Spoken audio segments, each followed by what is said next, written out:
Hello and welcome to the webinar, Is Your Property Performing as Well as It Should? This webinar is hosted by our team at Pearl Property Phuket, your trusted partner for investment management and lifestyle property services. Thank you for joining. We've really had an incredible amount of interest in this event, and we'll, I'm sure, be running this as a series in the future, given that level of interest. So without further ado, we'll make a start. Just before we get into it, if for any reason you can't see the slides that we are presenting, and you should see a blue slide with the title of the webinar, if you cannot see that, you should see a file name appear near the top of your screen. Just click that and the slides should open up for you. Thank you. Okay, so let's get straight into it, and I'd like to make some introductions to our speakers today and just talk through how we're going to spend the next 45 minutes or so. So first of all, we have three speakers, presenters today, myself, Russell, David and Wara. If I just quickly introduce their background. So David leads sales, business development, owner partnerships at Pearl. He's been working in the property market for, well, something like 20 years, advising on all aspects of investment and management, has extensive knowledge around the market, not only investments, but also the rental side. Wara, who also joins us, has a similar level of experience, particularly working around revenue management, bookings and commercial strategy. Prior to working with Pearl, she's actually worked with the Marriott, Starwood and other large-scale operators, and leads the Pearl bookings and revenue management stream. And for myself, similar amount of experience. My role is around business operations and overall direction. I have something like maybe a quarter of a century or so of experience in managing and the development of the systems and processes required to pull it all together. So between us, we'll do the best that we can to talk you through what we see in the market, and then we'll be happy to answer questions that you might have. There's a chat box that will open up if you click the chat bubble at the top of your screen. Just type in your question as and when it comes into your mind that you'd like to ask us. And in the second half of the webinar, we'll be happy to take those questions and deal with them as best as we can. So today, we've done the introductions. What we're going to do is talk a little bit about what we see in the market and how we see from our experience how properties you can maximize the return, but also how owners can protect their investments, particularly around rental management.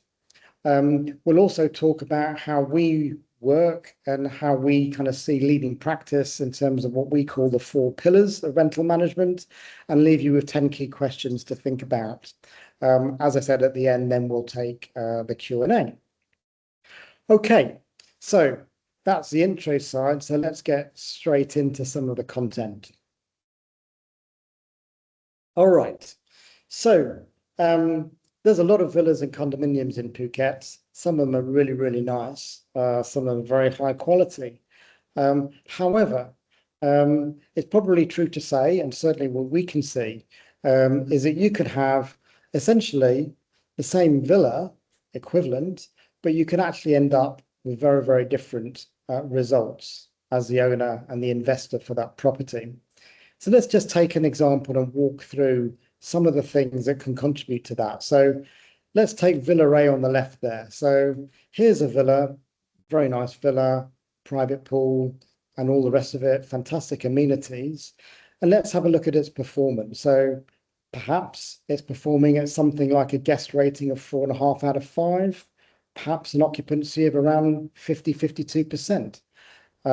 Those kind of numbers are, let's say, average or poor to average. And let's say its rental income is not as great as it could be. And also critically, perhaps the owner is not quite so clear on why those things are happening, or indeed some of the status of some of the administrative aspects of running that property. And then let's take a different villa, essentially the same. Maybe it's in a very similar location, very similar amenities, same size, same quality, but yet guest ratings 4.9 out of 5, occupancy well over 70%, higher rental income, and the owner themselves has full clarity and transparency as to why that is happening and how their return on investment is being managed. So what are the things that contribute to that kind of difference? Let's just take a quick look. So, for example, and these are real examples, by the way, everything we're presenting here is things that we can see in the market directly. So let's talk about pricing. So the villa on the left, perhaps there is pricing set, obviously, wherever it's being listed, but perhaps that pricing is being set rather infrequently, maybe every few weeks or a couple of months to take a quick check. Whereas the villa on the right, that pricing is being checked and managed on a day-to-day basis. We'll come on in a minute about how to do that, and Warren will talk a bit about that. But this is one of the key drivers because it's a very dynamic environment in Phuket, and staying on top of pricing makes a huge difference. Second of all, the listing itself. So what we see and often happens is that the photos that are on the listing for that particular villa in this case, let's call them average. Maybe they've been done by an individual who's not a professional or whatever, but the copy as well, the words that are written in the listing, how well are they written? Are they too long? Are they too short? Do they cover about the local area? Are they clear and concise and attractive enough? And what we find is that the top performing villas or condominiums always have very professional photography and very compelling listings. And we can talk more about that in more detail. Response times is another big topic. When we say response times, we mean responding to inquiries for bookings and or responding to guests when they're actually staying in your property. So what we see is a huge difference here. If you respond instantly, if you make guests feel like they're being looked after well, this makes a huge difference. And there's a definite correlation around that. Cleaning and maintenance is another big topic. Typically, it's important to have very, not just consistent cleaning and maintenance plans, but basically managing to quality and making sure that rooms are well prepared and services are very clear so the guest knows what they're going to get when they book. And when they actually book and stay, they get exactly what they were promised that they were going to get. And finally, in this example, coming back to owners. So regardless of all of that, right, typically there's a correlation that the villas that perform the best, the owners have very clear reports. They know exactly where they stand on tax and withholding tax. And also their payouts are on time, etc., through their manager if they're using a manager. So this just gives you an idea. You may have seen some of these things with your own property. But let me bring in Dave at this point. Maybe, Dave, you want to talk a little bit about what you see talking to owners and the market generally. Yeah, well, I talk to owners on a daily basis, and there's no question it's been a particularly tricky year, bearing in mind that we had a very buoyant market for the post-COVID Ukraine-Russian war. Demand was through the roof. But there are three main types of owner that I'm talking to. There's the brand new owner who maybe bought off plan a couple of years ago, and now they're taking delivery and handover of their villa, and all of a sudden it's dawned on them, oh, what do I do now? I need someone to take care of my villa. They've spent maybe $1 million on this villa, so it's very important. It's a huge investment. So they're talking to us or to other management companies to take care of their villa while they're not necessarily here. Then there's the people who have got an existing property and maybe their lifestyle's changing. Maybe they're going to come in and go out again, and they're looking for a property manager. And then there's probably the main ones I'm talking to are the owners who've got an existing property manager that is, how can I put this? They're just not performing. It was fine when demand was high for rentals, when basically the high tide lifted all the boats, so all the property management companies could function quite easily. But now the market's got more tricky, this exposed a lot of them to their flaws and faults. And I guess that's why a lot of you will be here today, is to find out how you can fix those faults. Okay, thank you, Dave. for that.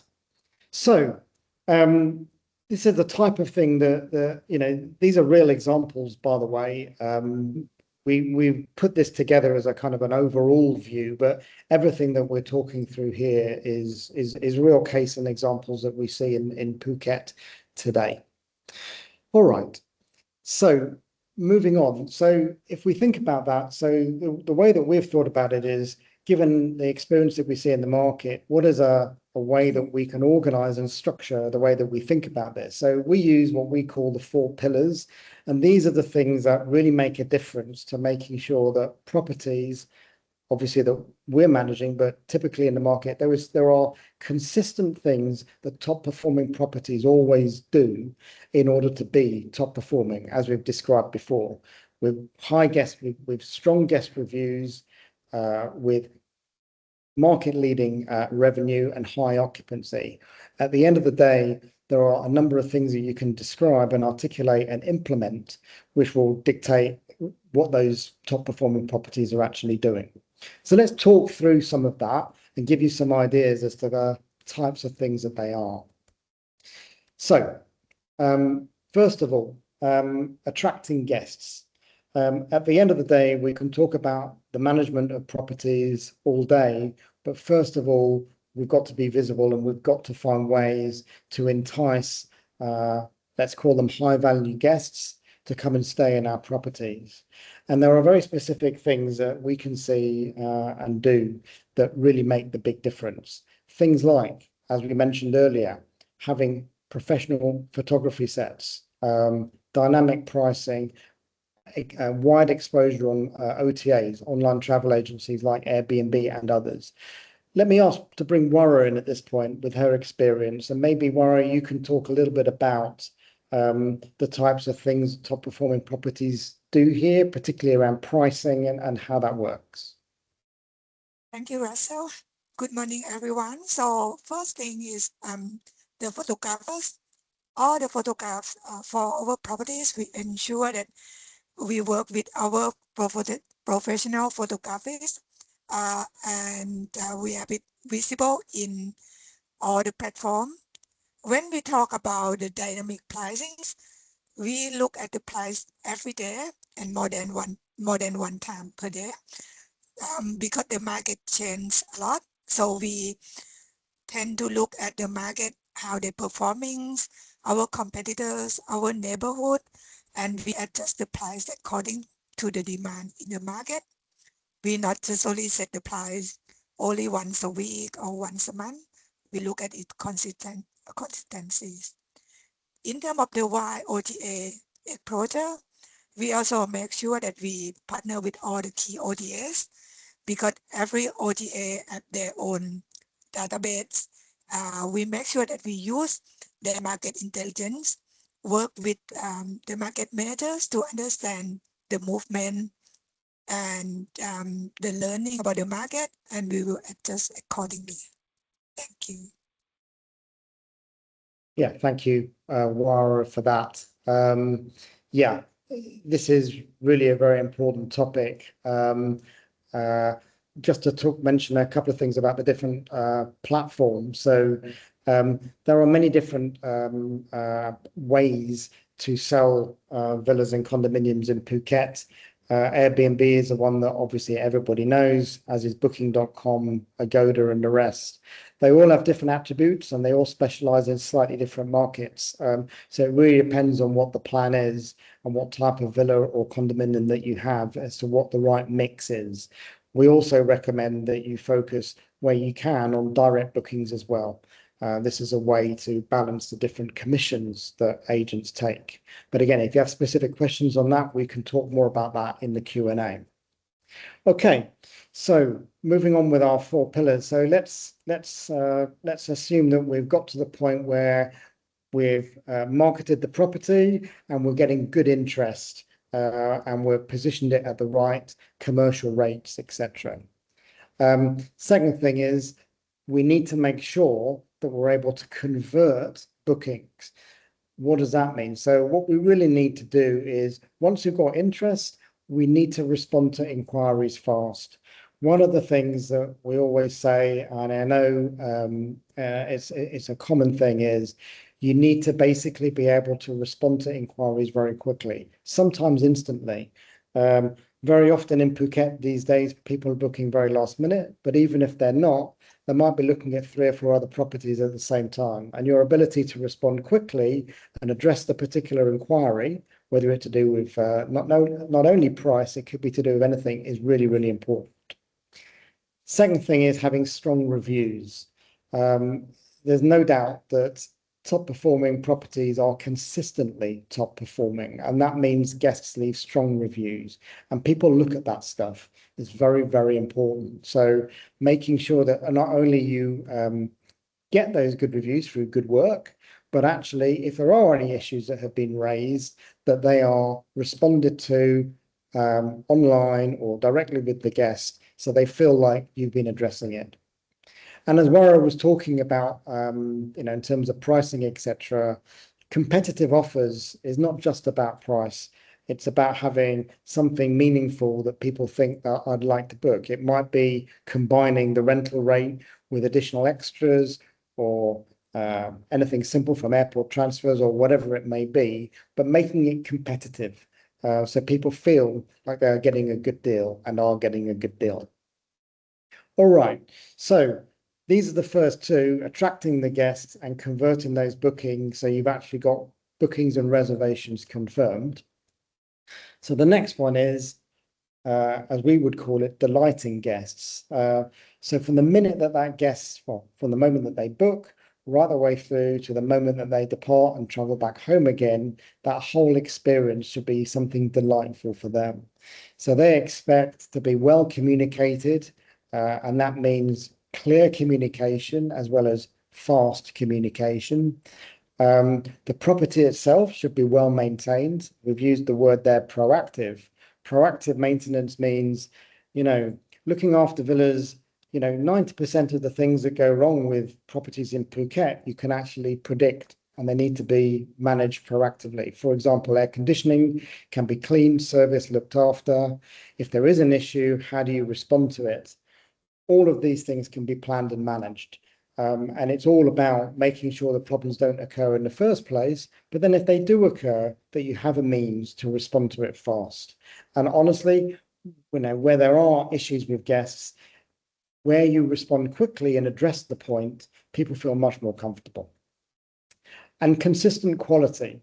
Quality is a very broad, generic word, but it is very important. From the moment that guest arrives, they should walk into that villa and it should look and feel like the place that they booked. Everything should be clean and tidy. The way that you're interacting with them throughout should be of a certain level of quality. This is all very important to guests to make them feel comfortable, confident, possibly to repeat book. So this is all about the guest experience. The fourth one, as we mentioned it earlier, and I'm going to bring Dave in to this one, is protecting your investment. At the end of the day, as an owner, it's your investment. And whilst it's all great to have it well managed and have the guests looked after, you, the owner, need to be looked after. And in our view, there are certain things that need to happen to make owners feel confident about that. Maybe, Dave, you want to expand a bit on this topic? I think you used the right word there, Russell, confidence, trust as well. You have to, if you're an owner and you're not in Thailand, you're coming in and out maybe once or twice a year, you need to be absolutely certain that your property is being taken care of. Because in this tropical environment, it can be brutal to villas. And if they're not looked after, they'll go downhill rapidly. So having a competent property manager taking care of it is actually a very good way of making sure that your investment is protected. It also means you can earn money while you're not here. So it doesn't make sense to leave your property empty and open to the elements and be not earning for you. It's an investment. It's supposed to make a return. And to have a competent property manager doing that for you is a big weight off people's minds, as long as it's being done properly. Communication is crucial. If you can't get hold of your property manager, just to ask simple questions and get simple answers, or even make a booking for yourself or your family. If your property manager is not answering you, it's probably the most frustrating thing I get told about. They can't get answers. We pride ourselves in responding extremely quickly. We don't like to keep our owners hanging on branches, and that can be quite tricky at times because obviously the time difference comes into play.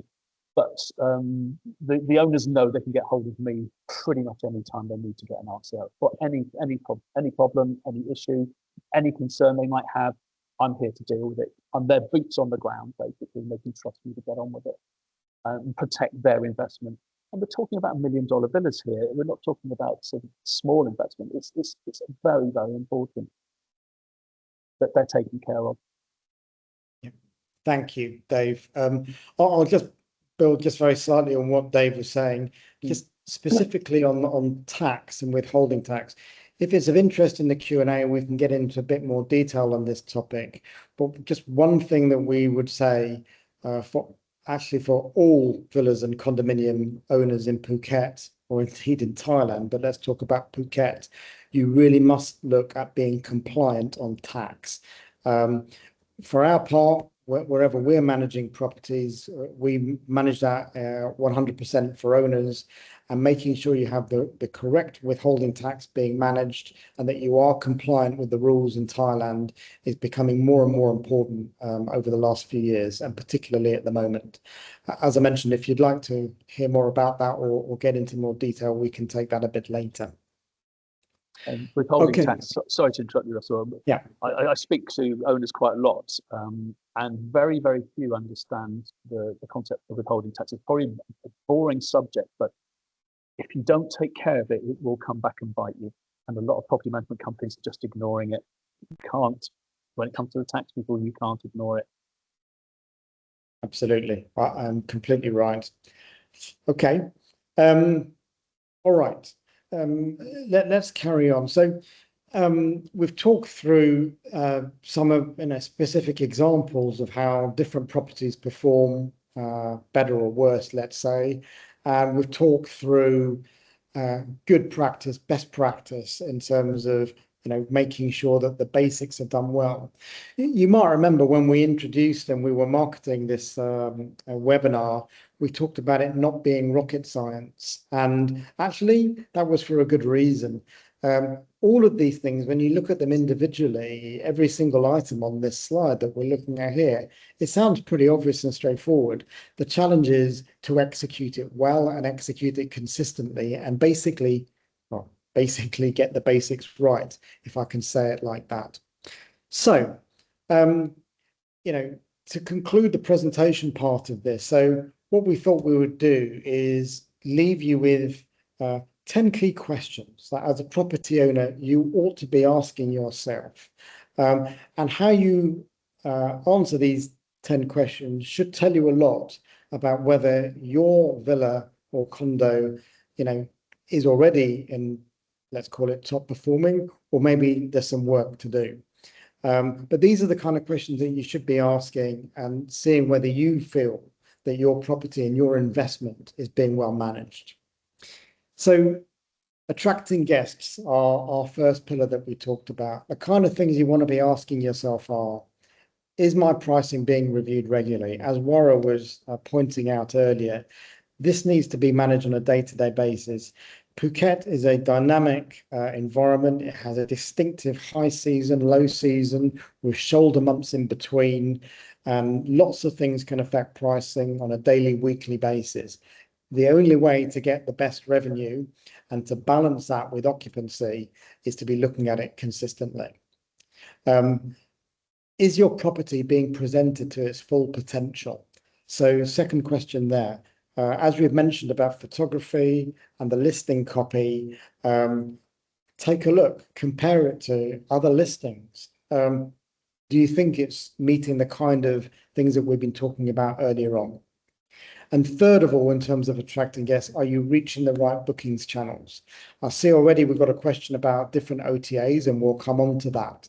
But the question is, there's not just one way to sell space in Phuket in the current market. There are multiple ways. And the question is, are you doing the right ones?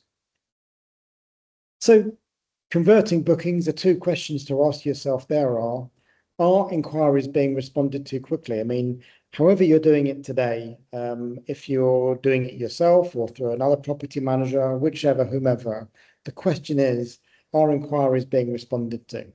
And when we say quickly, in our mind, we think about responding instantly, particularly doing normal hours in Phuket, overnight for European guests, etc. That can be slightly challenging, but you need to have a way that you are responding to inquiries as quickly as you possibly can.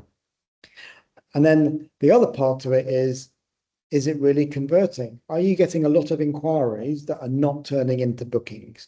This is something to check. It's not that every inquiry will turn into a booking, but you do expect quite a few.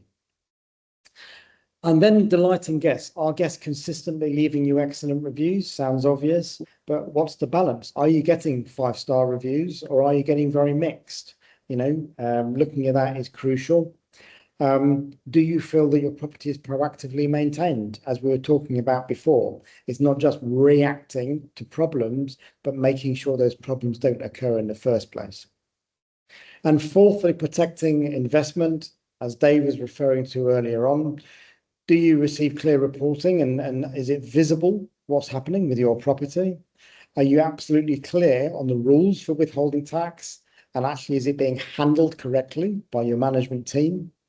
And do you know what needs to be done to? No property is perfect. Nothing is perfect.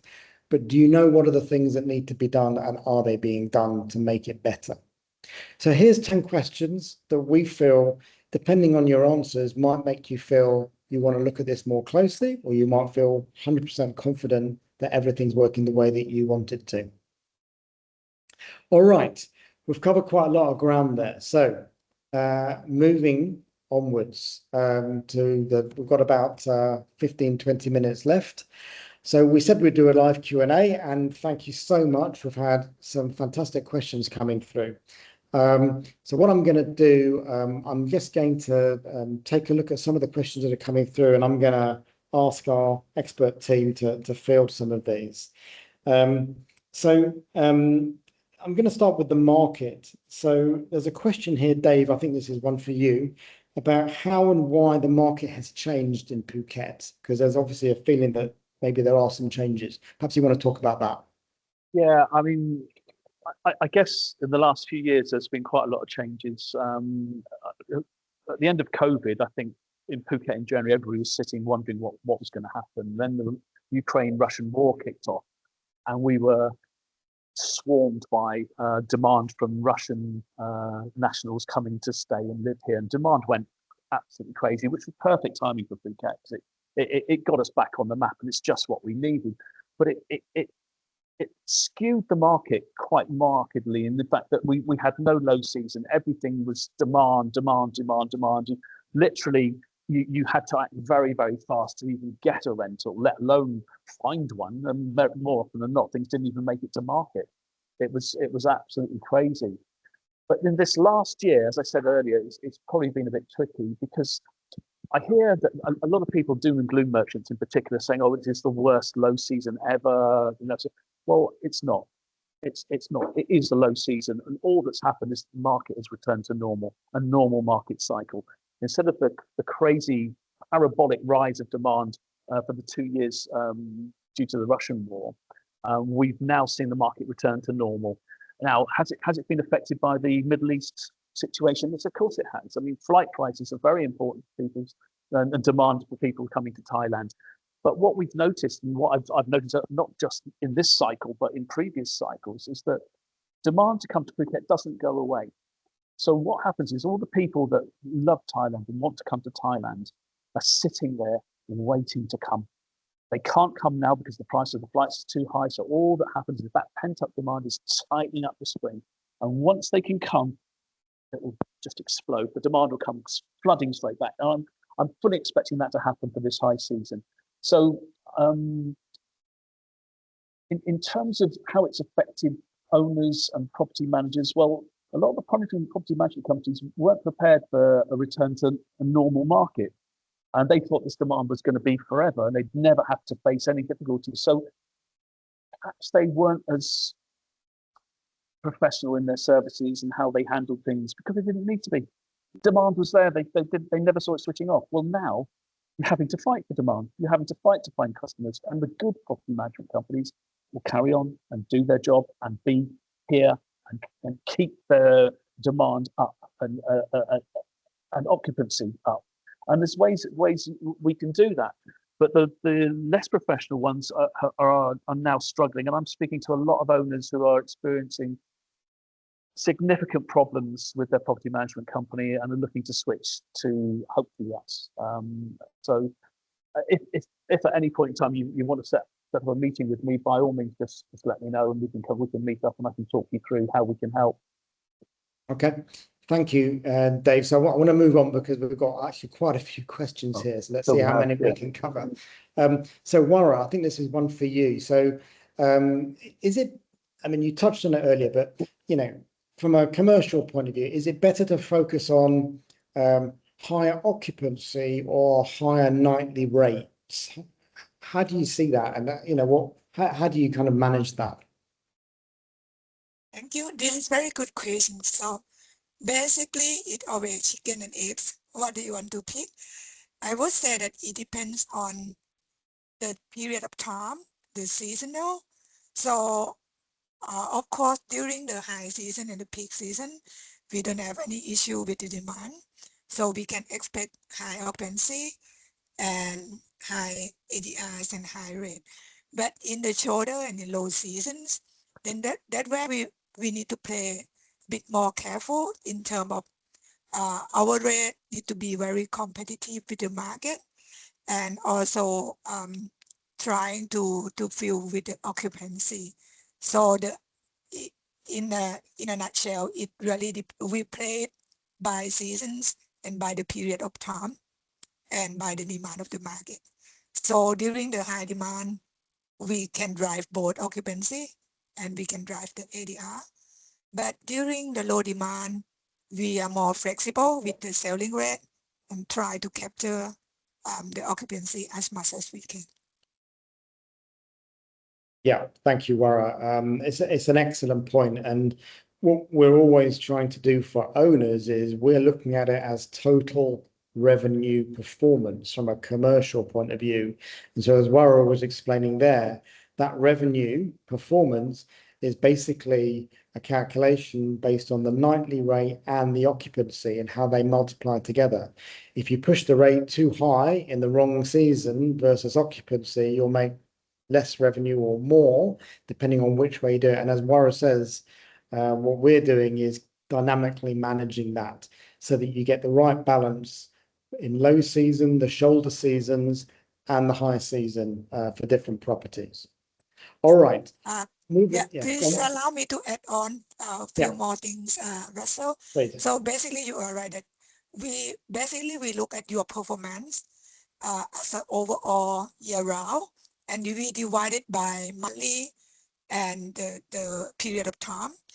What we do is probably 30-35% of your revenue will come in during low season, and the rest will be in high and peak season.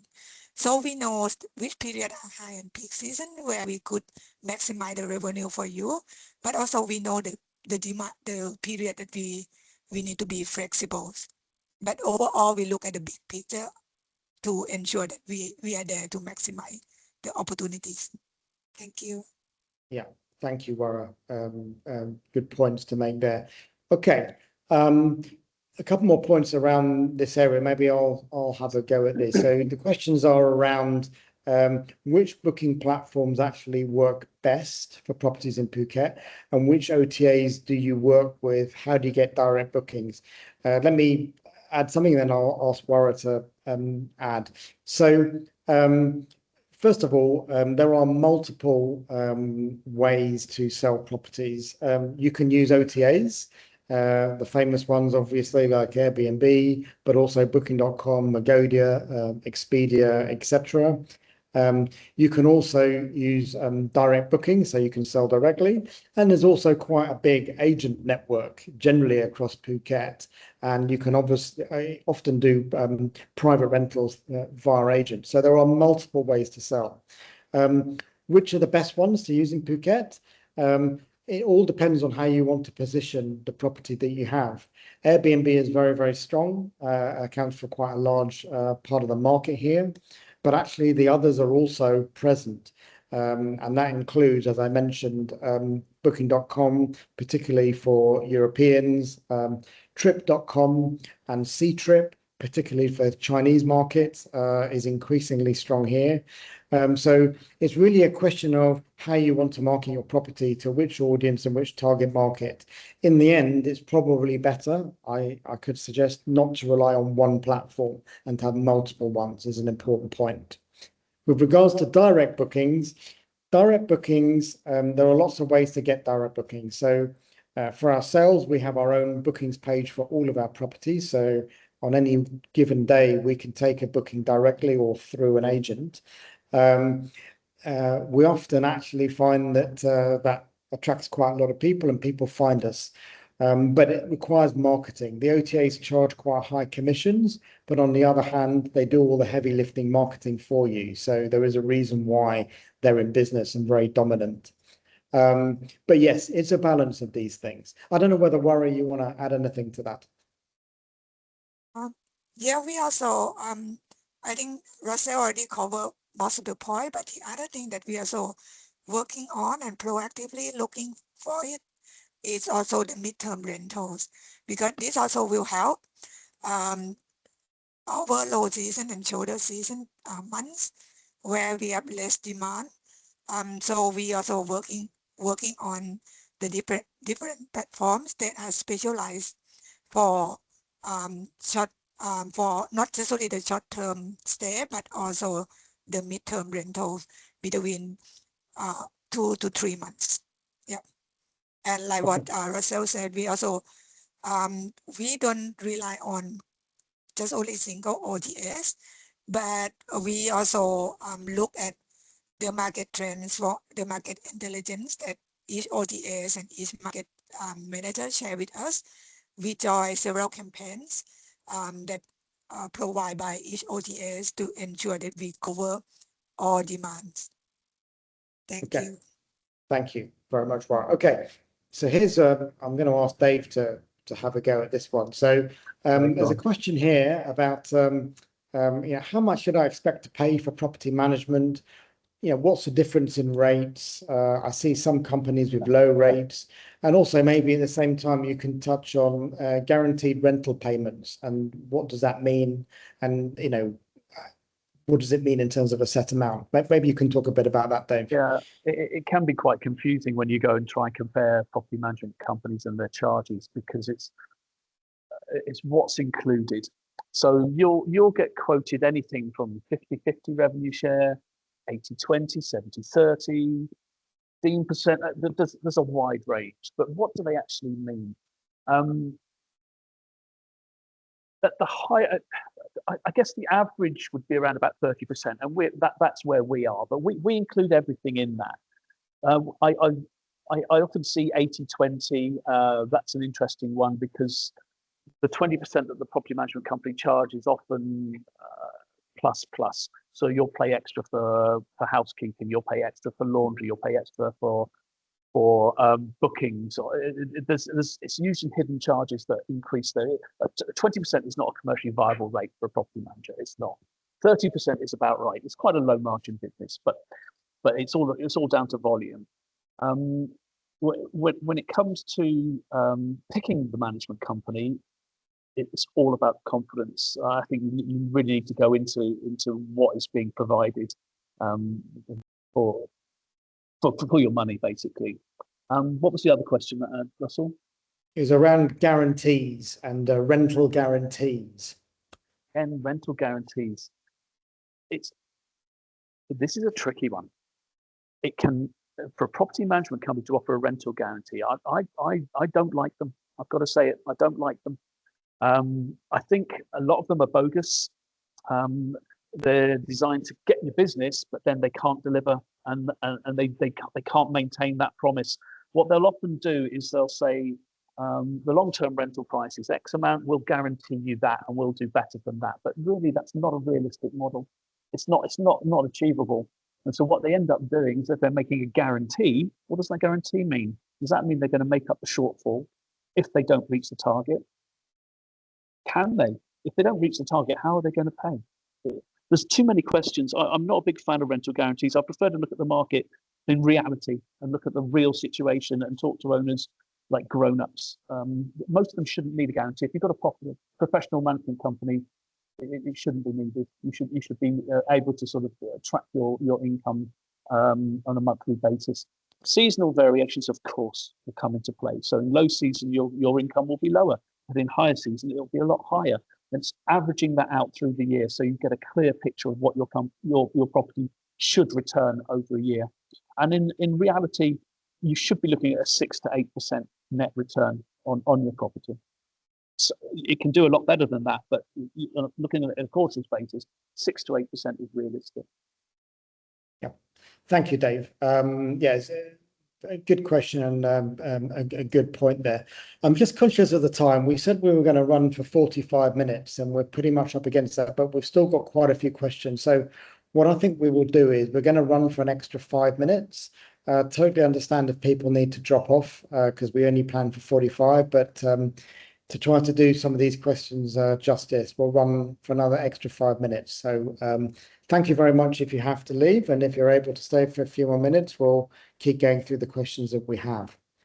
All right, so there's a topic about withholding tax here. Why do I have to pay withholding tax? Is it new? And how does it work if I'm not Thai resident? So great question. Let me make a start on this. So look, actually, withholding tax is nothing new. It's been around forever, no doubt. And the reason why you have to pay it is it's because it's the law in Thailand. What you do have to understand is that withholding tax is a tax that you pay on the rental income, but it's not your final tax position as an owner at the end of the year. It's really a tax that you pay up front, which when you file your tax return later in the year or at the end of the tax year, what you have paid as withholding tax is effectively a tax credit against your final tax position. Can you get away with not paying it? Well, maybe you could, but it's not recommended. And as Dave said there, not anymore. Enforcement in Thailand and a number of things, not least tax and withholding tax, is becoming much stronger. So I can say for our company, we do withholding tax for all owners for all properties, is one thing. Who is responsible for paying this was the other question that we've been asked. Well, effectively, in our case, or any case, the property manager is responsible for paying it on the owner's behalf to the owner's tax account. But it does go to the owner's tax account. That's the important point. So we always do it on behalf of owners, and where we can, and there are certain situations we can, we will actually help them to complete their tax return at the end of the year. But yeah, I mean, we can talk through details and examples, but at the end of the day, our recommendation would be to consider very carefully withholding tax and make sure it's being handled. And by the way, yes, the percentage rate is different depending on if you're resident or non-resident. Effectively, it's either 5% or 15% usually, but at the end of the day, you still do need to be covering it. Okay, I'm conscious that we have a lot of questions, so I'm going to try in the last 2 or 3 minutes to see if we can cover a couple more here. David, maybe you can pick up on this one. Can I sell my property while it's being rented out, and can I still use it? Actually, selling your property and renting it out is actually a very good way of putting it into the market. We have a lot of owners that are actively looking to sell, and the best people to advertise it to market it to are the people that are renting it out. And very often the guests are second, third time visitors to Phuket. Usually follows a cycle where they come to Phuket for the first time and fall in love with the place, and who wouldn't? When they come to the second time, it's they come and they're like, you know what, we were right the first time. We really do love this place. And by the time they come the third time, they're starting to think about maybe we should have our own place as well. So they're the perfect people to market a property for sale, whether it's a condo or a villa. because if they booked your place, they love staying there. Why wouldn't they look at it? But also from my perspective, it means it's a good lead generation tool for me, because I have a constant stream of people looking at buying property in Phuket, and whether it's the property they're staying in or another one. It's down to me to position the right property to the right client. So can you sell your property while it's being rented out? Absolutely. And it's the perfect place to do it. And of course, if we sell your property for you, we'll be looking to rent it out for the new buyer as well. So from our point of view, there's no disincentive to selling your property. It's actually continuity for us.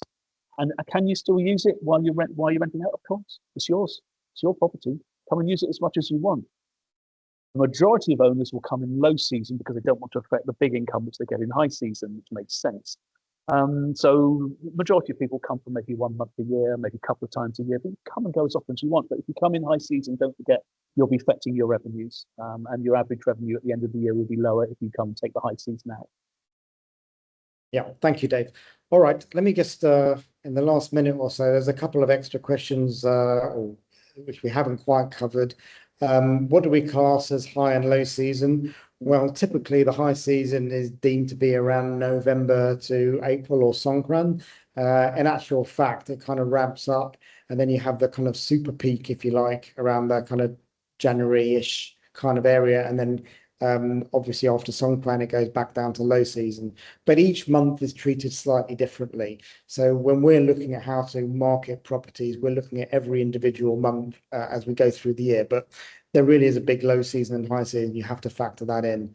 And finally, we had one more question, which was around, can revenue sharing structures be negotiated depending on property type and performance?